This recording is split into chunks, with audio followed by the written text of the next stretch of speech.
What's up, everybody? Joe White here. We're here at the Whole Foods Distribution Center in Cheshire, Connecticut. Had to deliver here at 5 o'clock this morning, which was not fun. I don't like doing early morning deliveries like this, especially live unloads.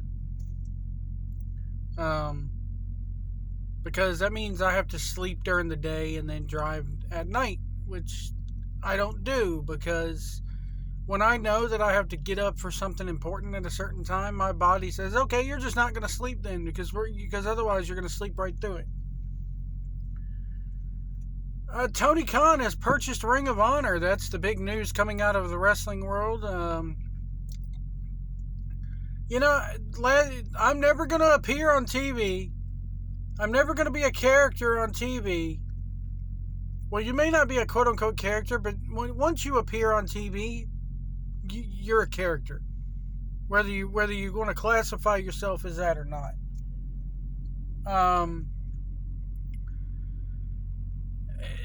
This was bound to happen. Ring of Honor was just... Sinclair never wanted it.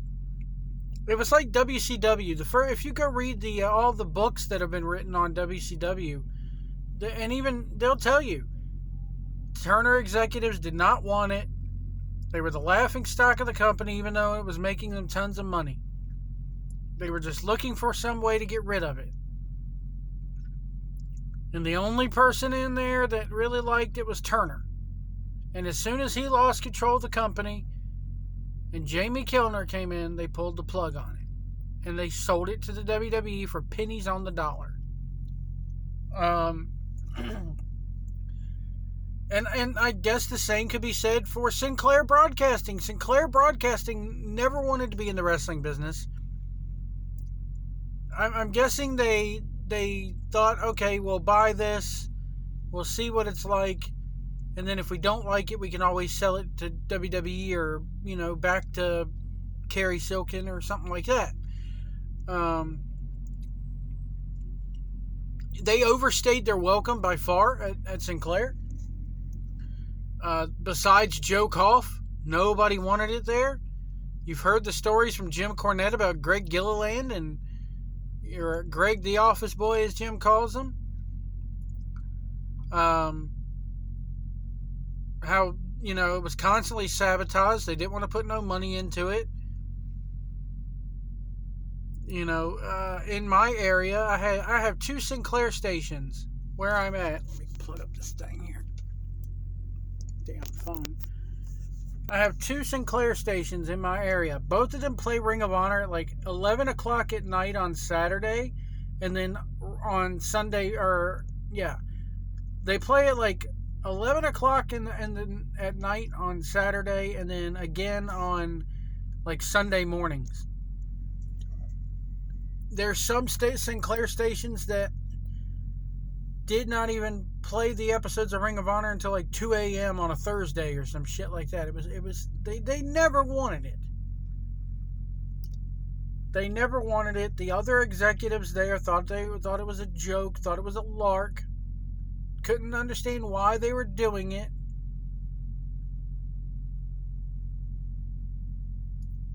So they got rid of it as soon as they, COVID was the answer to those guys' prayers at Sinclair. Now, Tony Kahn, I've been to an AEW show. I went to the one in Raleigh, North Carolina. I know, poor me. And I saw Tony Kahn in person, and he's exactly how he comes off on TV. All wide-eyed, weird in front of the camera, doesn't know how to act. This guy's not a people person. He does not know how to speak in front of a crowd. He gets overly, you can tell he gets flustered easily. And, you know who he reminds me of? This analogy is great. Rick Moranis' character in Ghostbusters. The little sniveling little nerdy weasel next door neighbor. Who, he's throwing the party, and everybody's going to come to the party to socialize with everybody else who's at the party, but him. And they still see him as, oh, you throw great parties, but deep down, we're just using you for your party space to get away from our wives and our families and everything and maybe even collect a paycheck. But you're still just a gangly little nerd who no one really fucking likes. And that's the way Tony Kahn comes off. The stamping of the foot, and that big NBA star, the Greek freak or whatever, when he introduced him, I thought he squealed so high, I thought he was going to wet his pants. It's like, dude, you're a billionaire. Act like you've hobnobbed with these guys before. You would never see Vince McMahon come out there and go, here is, oh my God, it's Logan Paul. No, it's here's Logan Paul. You act like you done it, dude.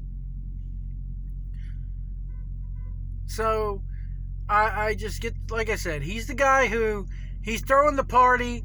Everybody will come to the party. They'll socialize with everybody at the party but him. Like, the scene in Ghostbusters where the guy shows up and he's like, hi, everybody. And he's fumbling around with the guy's coat, taking the guy's coat. And he's like fumbling around, could barely hold on to the coat. Hi, guys, this is such and such. And everybody around him is carrying on, not paying attention to a word he's fucking saying. Hey, guys, this is such and such. And he does this. And he does. That's what he's like. He's Rick Moranis' character in Ghostbusters. He's a nerdy little idiot who... Everybody will, okay, you're only allowed at the cool kids table because you got your dad's got money and you're willing to share some with us so that we could play with each other. That's it. I'm sorry. And that's maybe the definition of a money mark to some, but... And does he have good booking ideas? Yeah, occasionally he'll pull one out of his ass. I thought the main event on last night's...